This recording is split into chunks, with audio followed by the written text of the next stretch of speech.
Let's take a look at queries in Access. And queries are questions, right? So when you talk about queries in Access, basically what you're doing is using those to pull data from the tables.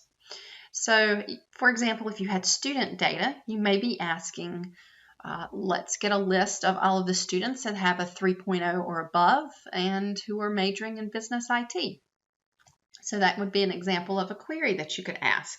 So you create the query, you tell it which tables you need and which fields you need from each table. And therefore you need to have the relationships set up first before you create any queries. So that's really important. If you don't set the relationships up first, then your queries might give you thousands of results when you should really only get maybe 100. So it's important that those relationships be set up first. So let's go in and close the relationships window, and let's use the wizard to create a query. So for this one, we just want to create a query that pulls in all of the data from the customers table, for example. So you'll use the simple query wizard for things like this. So we'll click on OK. And we have the customers table here. You can always click and find other tables if you need them. So we've got the customers table. We want all of these fields, okay? So we can take them one by one, or we can use the double arrow to add them to this side. Now, if there's something that you don't want, you can remove it using the less than sign. Okay, so let's just say we don't want the attachments, but we want everything else, okay? So we can click on Next, and it's going to ask us what we want to call the query. So we'll just name it Customers Query, and it will open the query so that we can see it in Datasheet view. So what happens when you create the query? It shows you the results. So it's pulled all of the results from the customers table, with the exception of that attachment field. We did not include that. So it shows all of the data for the customers in our customers table. So if you go to the Home tab, there are a couple of things here that we want to look at. We're in Datasheet view right now. We can go to Design View or SQL View as well. So SQL View is structured query language. That's what Access uses to pull data from the tables. So you can look at that view. You don't have to memorize this, but just see what it looks like. It's selecting all of the different fields from the customers table. So when you tell it to pull in those fields from the query wizard, it's creating this SQL code behind it, and that's what's actually pulling in the data for the query. So let's go back into Design View. So notice in Design View for a query, the top has the table, and you can show the table however you wish up here. And then down below it has a grid, and it shows for each field which table it would come from. And so you can scroll back and forth in those fields as well so that you can see all of those. Okay. So notice that the fields have a square bracket around them. So Access looks at each field and knows that it's a field because it has a bracket. Okay. So there are options. We can sort it by the customer's last name if we would like. We might decide not to show certain data. So let's say maybe we don't want to show the country. Okay. So we'll choose a couple of those options. And you can either go to Datasheet View or you can do what we call Run the Query. When you go to Datasheet View, it runs the query too, so you can use either button.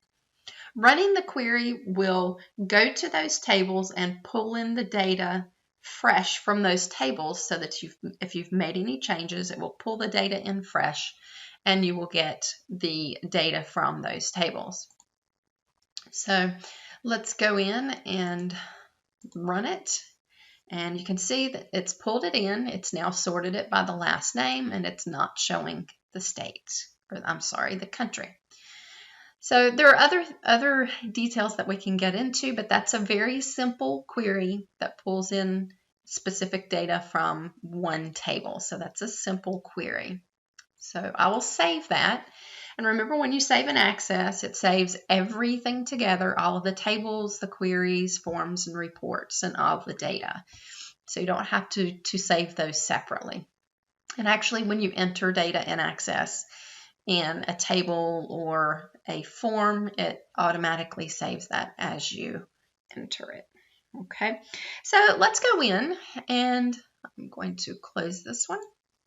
Let's go into create a table in Design View. So maybe we want to see all of our employee data. Okay, so let's create a query in Design View that will pull the data from the employees table. So it should have the either show table, add tables pane over here. And I'm just going to double click on employees and add that to my pane. I'll increase the size just so that I can see the fields. Okay, I'll close that window to give me more room. So you don't have to pull in all of the fields as we saw before. You don't have to pull in all of the fields from a table to show in a query. So let's say we want our employee ID, the company, their names, maybe the email address, job title, a business phone, and that's all we need.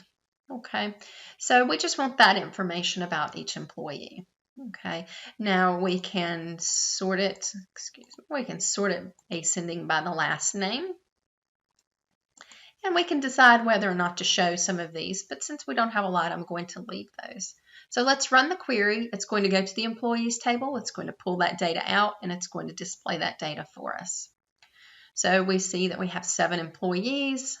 They all work for Northwind Traders, and it gives you the information per employee. When you're in the queries, just like in some of the other objects, you can go down to the bottom to navigate to different rows. You can go to this one, which will take you to the last record. This one, you can add a record, which you don't normally do that in a query. You would do that in a table or more likely a form. I would say never really go into a query and add data there. But you can also search for data as well. So if I wanted to go back in, I would just go back into my design view, and I could edit anything here, and I'll show you in a different video how to work with criteria and multiple tables. So if you wanted to see the SQL for this, it's selecting these fields from the employees table, and I told it to sort or order by employee last name. Okay. So that's a brief review of the simple query wizard and creating queries that only include one table. The last thing that I wanted to show with this is how to save this query. The query is right now called Query 1. So you can just click on that Save button, and it will prompt you because it knows it has not been saved. So I'll call this the employees query and save it that way.